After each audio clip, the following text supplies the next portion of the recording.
What is going on, guys? Dragon Tamer Blade here, back from our Elder Scrolls Legends. Today we're going to be covering some news. If you guys missed it or haven't seen it all over Reddit or the YouTube videos that have been posted, all of that stuff, if you haven't seen it yet, on Sunday, what was Sunday?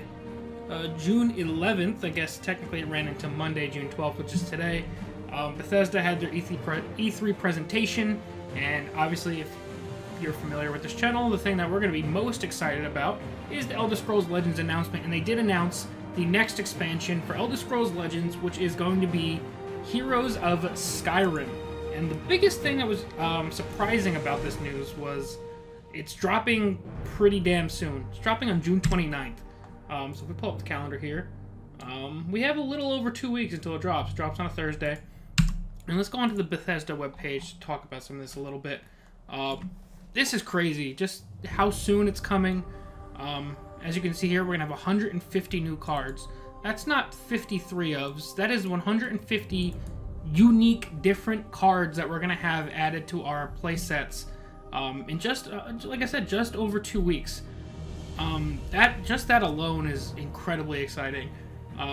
Fall of the Dark Brotherhood did so many good things to improve the state of the game in general. The meta is still incredibly diverse. So hopefully this 150 cards being added does nothing but open up new deck types, new archetypes that weren't being used before, new strategies, just continue to expand and diversify the metagame, and strengthen different aspects of different decks is what I'm super excited about. And they'll go on to mention they're adding shouts, familiar characters from Skyrim, and of course, dragons. Now, not just because my YouTube name is Dragon Tamer Blade, but dragons are awesome. The dragons in Skyrim are friggin' awesome as well. So I can't wait to see all of them added. And we'll talk a little bit more about the dragons as we kind of go through this article. If you haven't already seen this video, I'm not going to play it on this video. But definitely go ahead and watch the Heroes of Skyrim trailer. You can really tell that they're putting work, or more work, into the presentation value of some of the Legends things that they're showing off. You can definitely see improvement even from something as recent as Dark Brotherhood to now. While both were good, the production value is just increasing on this, and I think they're doing a fantastic job. So we're going to go in here. They're going to mention some of the Skyrim characters that they're adding. Aela the Huntress, Jizargo, Delphine, I don't know how to pronounce all of these names. And then Dragons of Legend, which is what I'm excited about. And the more thing that I'm excited about, the dragons in Heroes of Skyrim appear across all attributes, and many will reward players for playing them with other dragons. So there's two things that this could mean, and I'm kind of leaning towards the second, but the first thing, when they say the dragons appear across all attributes, it could mean that it's a neutral set of dragons, or they're all neutral. I don't think that's the case. There may be some neutral, but not all of them. I think they actually mean that there will be dragons represented in all of the colors, and they will reward players for playing them with other dragons. Now, what I think they mean by that, it could be similar to something like Hearthstone's Dragon Priest, where if you have a dragon in hand, do X, or if you have a dragon on the field, do X. There could be so many different things, especially with how complex some of the interactions in Elder Scrolls Legends can be. There could be something like, if you have a dragon in each lane, do this, or do this for every dragon in your discard pile. There's so many different cool things that could happen. I'm really excited to see how this works.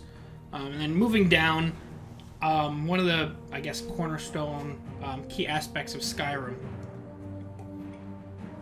was the shouts that you go ahead and collect throughout the game. And they are coming to Elder Scrolls Legends as well. Shouts are going to be spells, I believe they're classified as spells. Actually, it just says a couple new keywords, namely the shout. So shouts could actually be on creature cards as well, not just spells.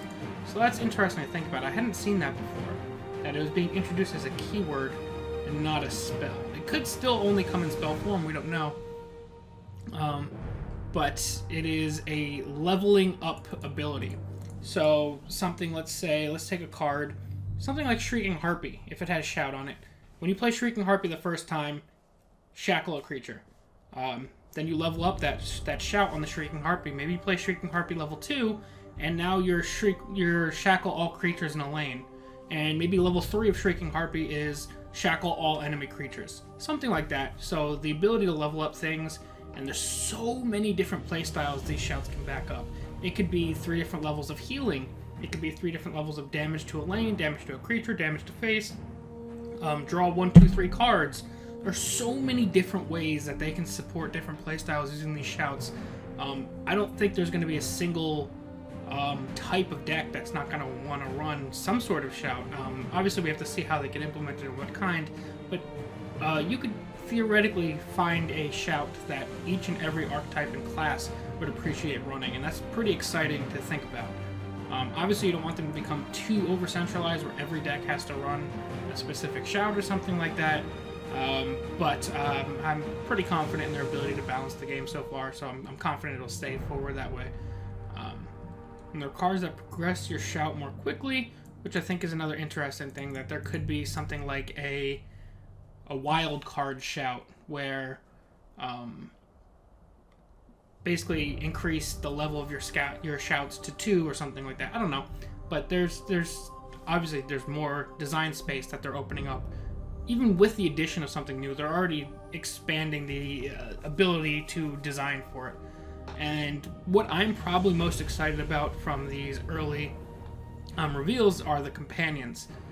They're going to be kind of expanding on the existing change mechanic that we've seen with the little girl turning into the Ageless Vampire, where it has to stick on the field for a turn and then it'll transform into the Ageless Vampire.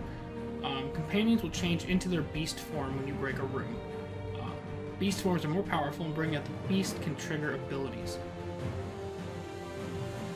So what that means is something like, I don't know what, we're gonna theorize here. I obviously don't know any of the cards yet that will be starting to be revealed. I think starting on Tuesday, tomorrow, I think Pete said on Reddit. But something like maybe it's a 2/2 creature, and when you break a rune, it gets +3/+3 and breakthrough, something like that. You could see maybe more where vampire transformations getting drain. I could see werewolves getting breakthrough, maybe even regenerate.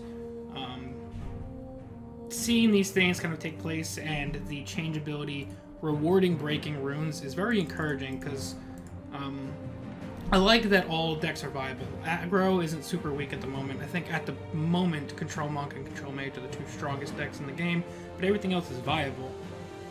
But the one thing that I do want to see, and where I kind of get frustrated sometimes in some of those control matchups, is at the moment there is completely feasible strategy to not ever playing creatures until the very end of the game. Sorry, so something like Control Mage, the actions are all so valuable and they're so powerful. Something like Firebolt, I don't think there's a 1-drop in the game that can survive Firebolt, and if there is, they're very few and far between. What could there be? I don't even know off the top of my head. I'm sure there's a couple, but almost no 1-drops survive a Firebolt. So the action is almost always stronger than the creature should you have the action. Then you go up from there. Curse can... It can kill a bunch of 1-drops, some 2-drops, even up to like a 4 or 5-drop with Bog Lurcher. And Curse is free. Piercing Javelin kills literally anything besides Nahagleave, Iron Atronach, and I think it would destroy Mage Slayer. So I think those 2 are the only creatures at the moment that can't be targeted by actions. Lightning Bolt kills a good portion of 4-drops. I'm not going to go through every action, but these actions are incredibly valuable. So something like Control Mage can feasibly play almost no creatures in the first 75% of their deck and stay in the game, control the board without ever having to lay something on the board. So something like a change ability where you're actually rewarded for laying a creature down on the board, and not only that, but for attacking face and popping a rune and getting a reward for that. I like rewarding the player for playing cards. That's not to say that Control Mage is going to get completely blown out by these new change transformations. I think quite the opposite. I think Control Mage will still be very popular. Something like Little Girl still dies to Firebolt as a 4-drop, which is incredibly powerful and a great tempo swing for Control Mage. But I just like seeing the other side of the scale getting some tools like this change mechanic that do reward you, even if you're not an all-out aggressive deck, that do reward you for being a little bit aggressive at times.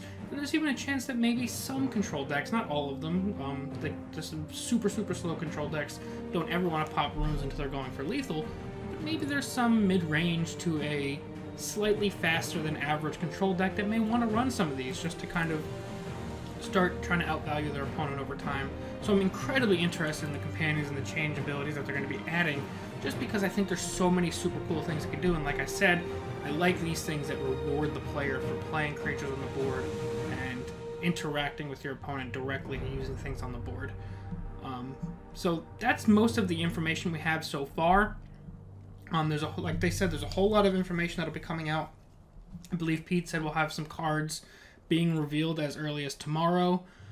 If they follow anything like they did for Fall of the Dark Brotherhood, I'm sure some of your favorite streamers and content creators will be revealing cards over time. If not, we'll just continue to cover them as they come out through Bethesda, and I'll definitely have more videos or updates depending on whatever other new information we get from here. But for now, I am incredibly excited about Heroes of Skyrim expansion. I think the game is... I mean, I've loved the game since the minute I started playing in open beta, so I don't want to say it's starting to look up, but I think the trajectory of this game is just pointing more and more almost vertical. We're just... so many fantastic things are happening. I think the game is in a fantastic spot right now, and I'm so happy to be a part of it, and I cannot wait for June 29th to get my hand on this expansion.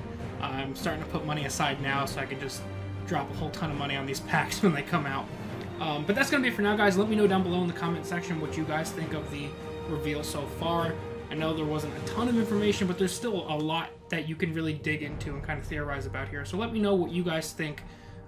Some of your theories about the changing into beast forms, the dragons, the shouts, maybe even some of these, they're probably going to be unique legendaries, what you guys think they'll be doing. I want to hear what your guys' opinion is on all the reveals so far. Great times ahead of us. We're in for an exciting 2 weeks up until the expansion, then a super exciting day when the expansion drops. I cannot wait for it. But that's going to be it for now, guys. As always, thank you all very, very much for watching. I'm Dragon Tamer Blade, and I'll see you guys next time. Peace.